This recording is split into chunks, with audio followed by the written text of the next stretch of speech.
We will begin the service with opening meditation. There are many different ways of living as a Buddhist. There are various teachings and practices, and not one deductive system, not one fixed creed. Whatever teaching or practice we encounter that leads us to appreciate the deep oneness of all things is Buddhism. Any viewpoint we adopt is Buddhistic if it loosens our sense of being separate and isolated, if it sensitizes us to the profound interconnectedness of all living things. This is from Reverend Gibbs, one of his essays, What is Buddhism?, in his book, Becoming Buddhists, Becoming Buddhas, and Liberating All Beings. Good morning. We're still doing the masks and social distancing, but we are pleased to have you join us today for what is going to be the Pasadena Buddhist Temple's Gotane service, our Founders Day service. Alan Goto and Kathy Kumagai are helping me to prepare this for a preview on May 23rd of 2021. Also want to thank Johnny Kamon for providing the flowers and Kyoko Okura Gibbs for arranging them. We will be chanting the Junirai.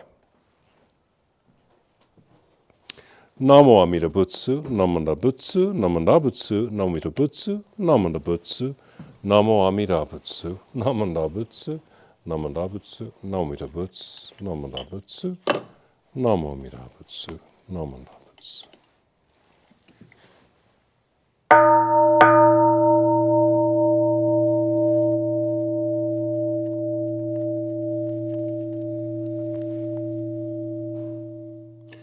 Keishu tenin shokugyo Amida senryo zoku son Zaihi mimeo anrako Muryo bushi shu ineu Konjiki shinjo nyo senno Shama tagyo nyo zobu Ryomoku jonyaku shorenge Koga chorai mida son Menzen enjo nyoman gats Iko yunyo ten ichi gats Shonyo ten kukushira Koga chorai mida son Kannon chodai kanshuju Shuju meuso ho shogun Nobuku gedo makyoman Koga chorai mida son Mubi muku kosyo jo Shochu toku kenket nyokoku Shotari yaku toku jizai Koga chorai mida son Jippo myomon botha shu Muryo shoma josandan Isho shujo gan rikiju Koga chorai mida son Kontai hoken chi shoke Zengon shoujo meu daiza Ohi zajo nyo senno Koga chorai mida son Jippo shorai shobushi Kengen jinzu shi anrak Sengo songen jokugyo Koga chorai mida son Shou mujo mugato Yakunyo suigatten yoro Ishu seppo mumyoji Koga chorai mida son Hison buset mu akumyo Yakumu nyonin akudohu Shunin shinshin kyo hison Koga chorai mida son, hi son muryo ho benkyo, mu shoshu akuchi shiki, ojo futai shibodai, koga chorai mida son, ga setten hi son kudoku ji, shu zen mu en nyokai sui, shogyaku zen gon, shoujo sha, seishu jo o sho o hi koku. Namannabu, namannabu, namannabu, namannabu, namannabu, namannabu.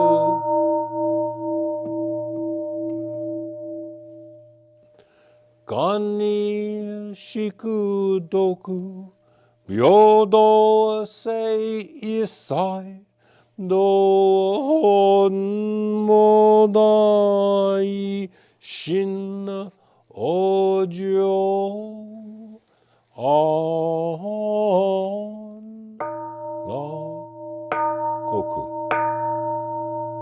Namanda Buddhamanda, Namanda Namanda Namanda Buddhamanda, Namo Amida Butsu, Namanda Butsu, Namo Amida Butsu, Namanda Butsu, Namanda Butsu, Namo Amida Butsu, Namanda Butsu, Namo Amida Butsu, Namanda Butsu.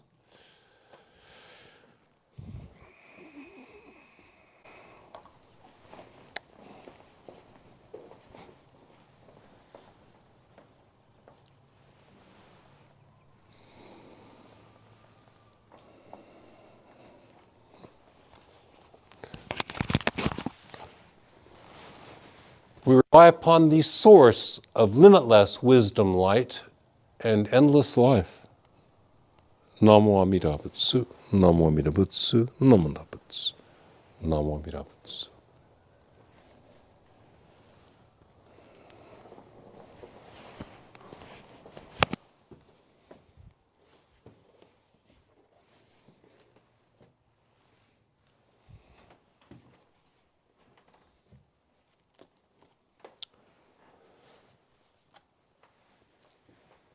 Namo Amida Butsu, Namo Amida Butsu, Namo Amida Butsu.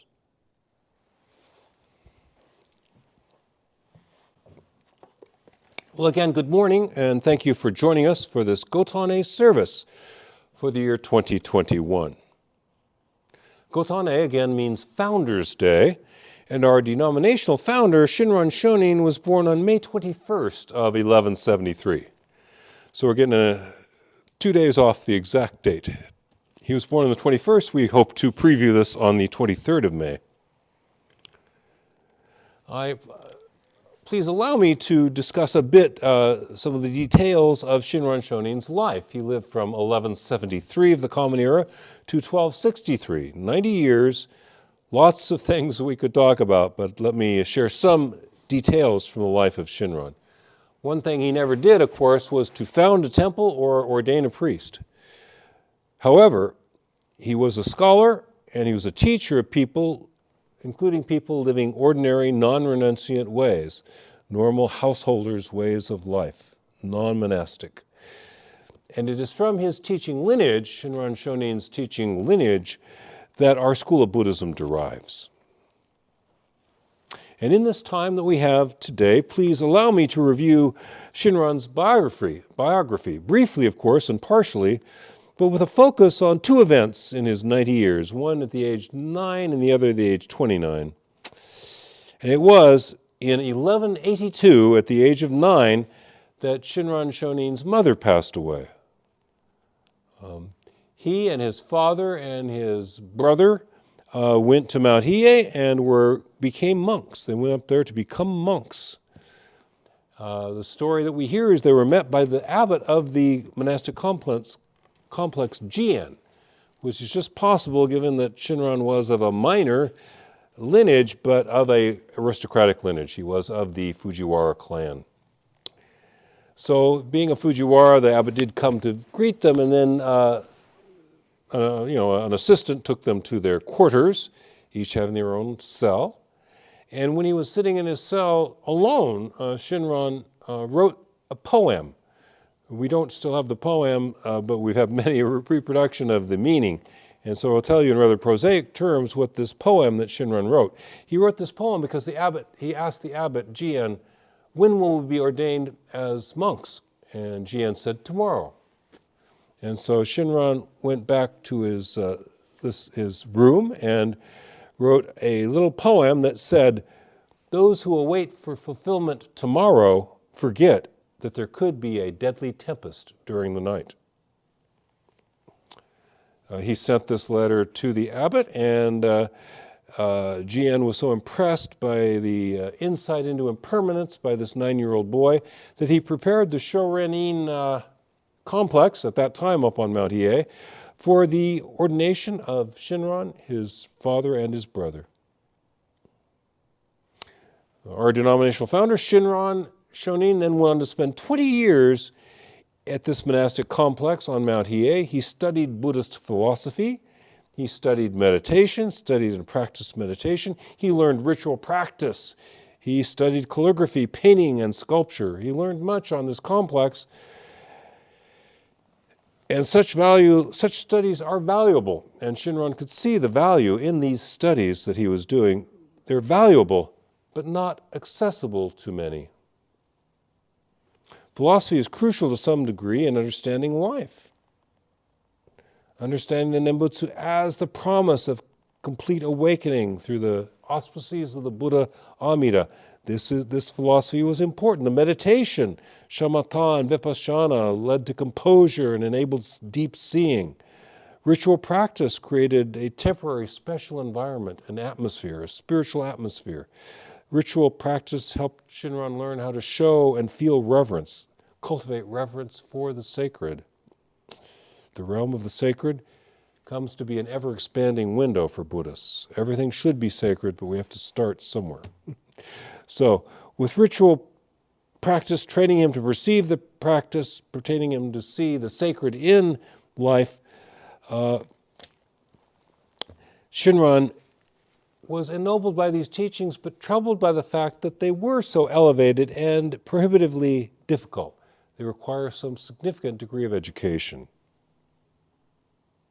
How can liberation be brought to many people? How can many, many people be liberated from suffering? This was Shinran's concern, and so he went off for a 100-day retreat at Rokakudo.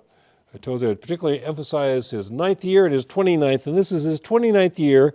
Shinran, after 20 years studying at the monastic complex on Mount Hiei, decides to go on a 100-day retreat at Rokakudo, a little temple dedicated to Kannon, the Bodhisattva of Compassion, which is situated right in the center of the city of Kyoto. He walked down the mountain to this temple for his retreat. Now, at this retreat, he had intended to remain in meditation for 100 days. After 95 days in his meditative experience, this is often called a dream. Mark Uno and I insist it was a state of samadhi, a meditative concentration. Whether a dream or meditative concentration, what Shinran saw was the statue speak to him. The statue of Kannon, the embodiment of the compassion of Amida Buddha, often understood in female terms. This statue, in his mind's eye, speaks to him and tells him, if you cannot live the celibate life of a monk, I will become a most spiritual woman and I will marry you and I will care for you in this life. And when your time in this realm comes to an end, I will guide you to Amida Buddha's Pure Land. So whether a poetic dream or a spiritual vision in meditation, this led Shinran to go study with Shinran Shonin there in Kyoto and not go back to the monastic complex. He joined Honen's lay-oriented, egalitarian Nembutsu movement. Now, this is often presented as if Shinran failed in some way. He went up to this monastic complex and failed. No, he succeeded. He succeeded in seeing deeply into the truth and realizing that he needed something other than an elevated aristocratic monastic complex to bring liberation to all suffering and deluded people. Shinran saw the Tendai-style aristocratic monastic Buddhism as being limited in who it could reach. There was a failure, not of Shinran, but a failure of Tendai Buddhism, a failure of inclusion, a failure to be inclusive of those who could not renounce the world and become monks or nuns, a failure to include ordinary people, a lack in any monastic Buddhism, a lack of a universally transformative power. He had to look beyond monastic Buddhism.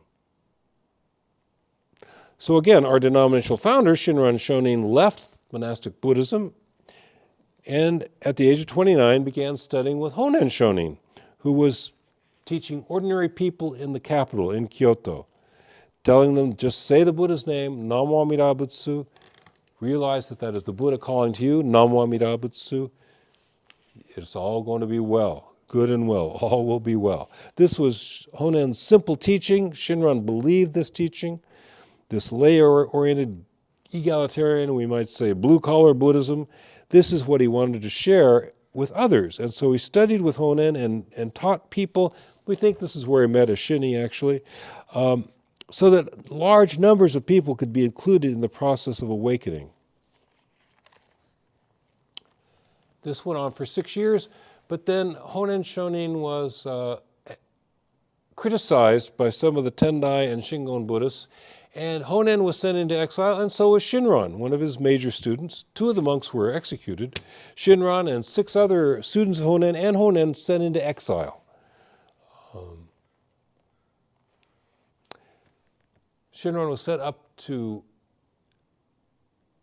Niigata, present-day Niigata, and it was this time that he married Ashini, and he was supported by their family farms. They were his material support, the family of Ashini. So this dream vision that he actually never told his wife about, this dream vision of the Bodhisattva compassion becoming his own wife and guiding him and caring for him, basically came true with his marriage to Ashini.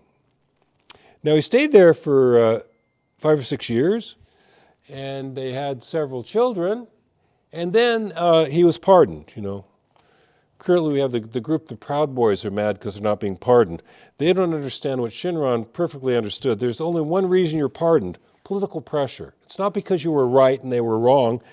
Political pressure was brought against the government by Kujo, Kanezane, and other high-level aristocrats. It took them 6 years to reverse this exile, but Honen and Shinran were then pardoned. And he was then able to teach. So we don't know if he actually taught much when he was in Niigata. He was given a criminal's name and exiled, so he was not authorized to teach. But once he was pardoned, he went to the Kanto area, the farming area near Tokyo, with Ashini and his family. And we believe that Ashini's family owned property there, and they were needed to manage that property. That's why he moved. In that Kanto region, he actively taught for 20 years. Shinran was pretty successful. We're not sure how successful, but he had a lot of students. He was successful enough to really irritate the local Yamabushi and Bennen. And Bennen was doing ritual magic trying to kill Shinran. This was 805 years ago. And you couldn't do this in the U.S., but in Japan, you can still go see the ritual altar where Bennen tried to do magic, ritual magic, to kill Shinran. It's still there, and it's still got all the ritual implements on that altar. And it's not guarded, and there's no alarm. And just the resale value of those are worth maybe $500, $700, $800, about $1,000, let alone with their history what they might be worth. But nobody has ever thought of trying to steal anything from this altar. It's still there for you to see. We're not surprised, but Bennen was surprised that this ritual magic did not kill Shinran, this Nembutsu teacher that had come into the Kanto region. And so Bennen took a bow and an arrow and a sword, and he went down to the temple to kill Shinran. And, however, when he met Shinran, Shinran asked him what he could do for him. What can I do for you? And the openness and the kindness he saw in Shinran made him lay down his sword, lay down his bow and arrow, give up the ritual magic, and become one of Shinran's students, following the Nembutsu teaching, Bennen. This was 805 years ago, and you can still go see those ritual implements still sitting there on the altar, unmolested. Shinran spent 20 years teaching in the Kanto region. Again, we do not know for sure that he taught in Niigata. He was not supposed to, according to the government. But in Kanto, there's no question he taught. He had many disciples. He showed them how to have access to a sacred dimension of life. Shinran showed people this, how Namwa Mirabutsu can be a window into the sacred. He showed them how to turn away from the three poisons of greed, hatred, and delusion. He showed them how to live in a wholesome, happy, and productive way. And he taught for 20 years there in the Kanto region. At the age of 60, Shinran at that age, thinking he's getting near the end, he went to Kyoto. And we're pretty sure the main reason he went to Kyoto was to double-check all the sutra quotes he'd put in his masterwork, the Kenjodo Shinjutsu Kyogyo Sho Monrui. He quoted like hundreds of sutra passages from memory. So he spent 30 years in Kyoto going to various temples, looking at texts, saying, oh yeah, no, it was in and not on, you know. He wanted to get it right. And no doubt he didn't expect to live for another 30 years when at the age of 60 he went back to Kyoto. He went back with his youngest daughter, Kakushini. He went back to Kyoto with his youngest daughter, Kakushini, and joined his younger brother at his temple. His wife, Eshini, stayed in Niigata where she was needed to care for her grandchildren. In the meantime, one of her daughters and one of her son-in-laws had passed on, leaving the grandchildren with no one to care for them. Again, Shinran spruced up the Kenjodo Shinjutsu Kyogyo Sho Monrui, Kyogyo Shinsho as we call it, for a reason. It's hard to say. Kenjodo Shinjutsu Kyogyo Sho Monrui, Shinran's masterwork. He spruced it up. He wrote it in classical Chinese, and he checked all those quotes that he remembered he wrote from memory in classical Chinese. And he did this about 23 years in there doing that. Then he did something new he hadn't done before. He started writing books in Japanese. His masterwork is in classical Chinese, as all the Japanese authors in those days wrote. But between the ages of 83 and 86, he wrote half a dozen books in Japanese language. Again, to be more accessible, to reach more people, to help a larger number of people. Our denominational founder, Shinran Shonin, lived to be 91. He spent 20 years teaching ordinary folks, and scholars and priests. We now have they found lists, even though he was living with ordinary people, with farmers and migrant farm workers, some of his students were highly educated. He taught anyone who wanted to listen, even though he was living with migrant farm workers. Shinran devoted 62 years to the study of the Buddha Dharma and to writing. He spent 20 years actively and directly teaching ordinary people. Again, 20 years teaching, 62 years devoted to scholarship. This tells us how important he thought scholarship was. And there is, in a sense, a little paradox concerning the Pure Land stream of Mahayana Buddhism, and especially the Jodo Shinshu school, exemplified in this fact about Shinran Shonin's life. The Nembutsu path, the way we live as Jodo Shinshu Buddhists, is very simple. It's very simple, easy to do, but the conceptual underpinnings are quite complex and deep. Shinran Shonin's writings are for the ages, and they're directed towards scholars. But you know, as we say in the Buddha Dharma, it's one ocean. The Dharma is one ocean. Shinran was a deep thinker and a profound scholar. His written work goes very deep. You can delve into it as deeply as you're able to and willing to. But the thing is, as we say, if that's the ocean and Shinran's 10 leagues down there, and I'm just getting my toes wet, it's the same ocean. That's still the Dharma. If that's all I got, it's enough. If that's how deep I can go, that's enough for me. It's enough. There's only one truth. You just need to let it transform you. If you can think deeply, great. If you like to think deeply, great. If you can't, that's okay too. Namo Amida Butsu. I rely upon the source of limitless wisdom and endless life. Shinran worked with Honen Shonin and half a dozen of Honen's other senior students to explain what we can do to improve the quality of our lives and to resolve our concerns about the next life, simply by saying or thinking silently the Buddha's name in forms like Namo Amida Butsu, Namo Amida Butsu, Namanda Butsu. I recommend studying Shinran Shonin's books, and I find that the more that I read, the more it makes sense to me. I first read one of Shinran's writings 51 years ago, and I can tell you it made no impression on me at all. I forgot that I read it. I was quite surprised when I found that I had a book with passages from Shinran that I had read in 1969, but it did not reach me in 1969. After 15 years of practicing Zen and reading a lot of books about Buddhism and taking a few college classes on Buddhism, then it really clicked for me 38 years ago when I went to the Fresno Betsuin. And it makes more sense to me every time I study it.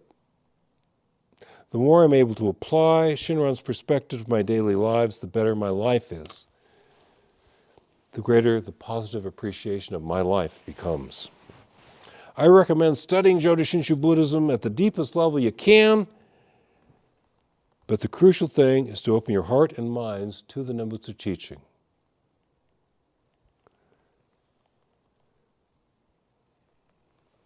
May we say the Buddha's name together, the Nembutsu, in closing on this celebration of our Founders' Day, as close as we can get on a Sunday to the exact recurrence of Shinran Shonin's birthday. He was born in 1173 on May 21st. I think you're watching this on May 23rd. We're still remembering him. I wonder how many people will remember me this far out. Thank you, Shinran. Thank you all for watching the service, for participating in this Gotane service, Founders' Day service here, May of 2021. Those who wish to, please join me in closing Gosho and in the saying of the Buddha's name a few times. We rely upon the source of limitless wisdom and endless life. Namo Amida Butsu, Namo Amida Butsu, Namanda Butsu, Namo Amida Butsu, Namanda Butsu, Namo Amida Butsu. Thank you very much.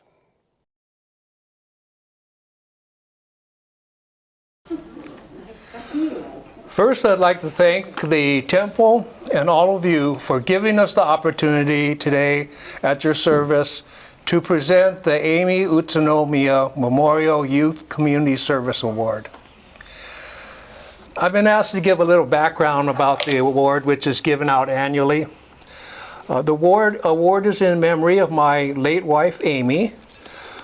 Amy had a lifelong love for helping her community. Amy showed her community spirit at an early age. When she was 18 years old, she helped the seniors at that time, the Issei generation, start a seniors organization. That organization exists today. It's the Pasadena Nikkei Seniors that has many Nisei and Sansei members in membership. Amy later started the summer Matsuri camp that was a fun way for young children to learn about Japanese culture. She loved helping out at all of the community events, especially helping to make sushi at the PJCI Bazaar and cooking sukiyaki here at the temple. She served on the PJCI board, eventually becoming the first woman president of the board. The goal of this award is to recognize and encourage young people that have taken time out of their busy schedules to help the greater Pasadena area Japanese American community, or one of the many community organizations during the past year.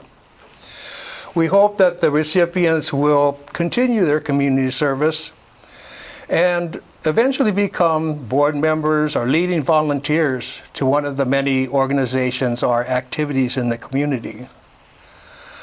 All of the award recipients were nominated by community members and who felt that these young people deserved to be recognized and thanked for their help and contribution to the community. With all of the restrictions this year related to the pandemic, organizations like the temple have really, their activities have been really cut back. But all that also reduces the amount of opportunities that volunteers have to help with organizations. So that's why this year I'm particularly happy to be able to recognize two young people who have spent a significant amount of time and effort helping the community, but also have made a significant impact. Now it's my pleasure to present this year's award to Lucas Lee and Natasha Lee, who were nominated by members of the temple. Let me tell you why we're recognizing Lucas and Natasha. Lucas devoted hundreds of hours of his time and effort to helping the Pasadena Buddhist Temple. Lucas and his family are instrumental in organizing and managing the silent auction for the temple's obon.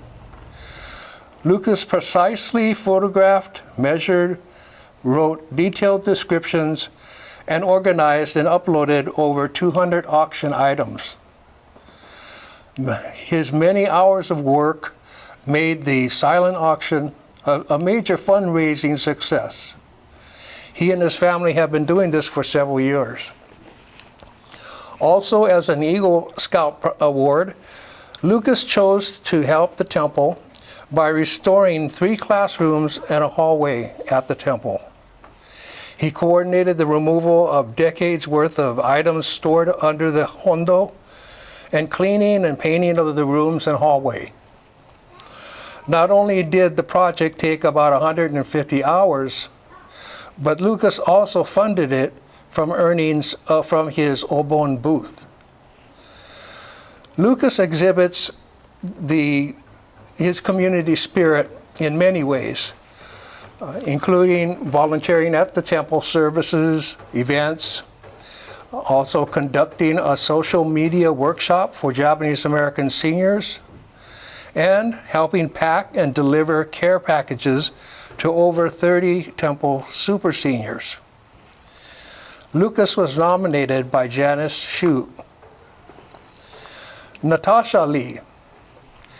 Natasha has been very helpful to the Pasadena Buddhist Temple, working many hours on the temple's first virtual silent auction. She measured, set up, and took photos of the many auction items, uploaded them to the auction site, and organized the sold items for pickup. Also, Natasha donated many items for the auction. Natasha's efforts helped make the auction a significant fundraising success. Also, Natasha worked many hours helping her brother Lucas renovate the classrooms in the temple basement.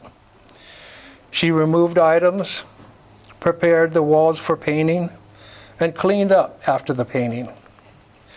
Natasha also helped pack and deliver the care packages to the temple super seniors.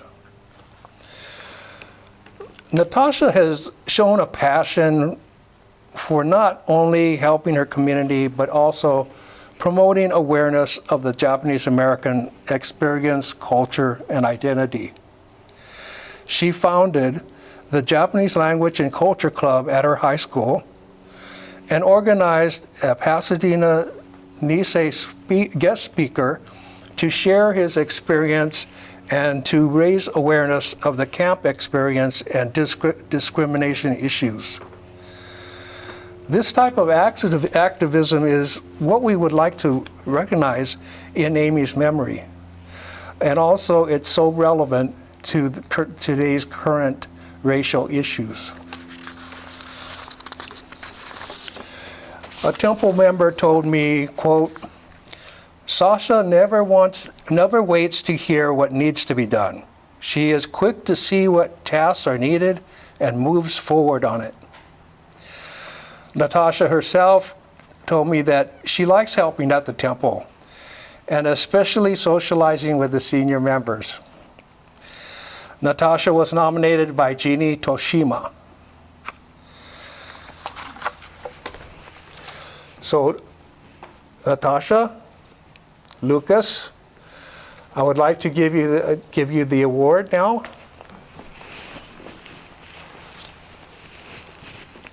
Well, it also includes a certificate, and your name's going to be put on the perpetual plaque that is on display at the PJCI. Thank you.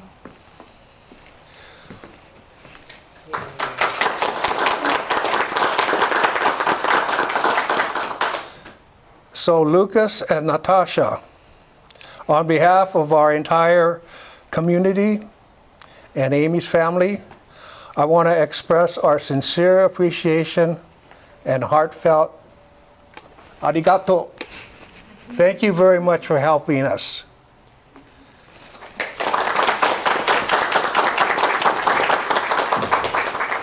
Thank you, Wade, for the award, and we look forward to serving and continuing to serve the Japanese American community in Pasadena.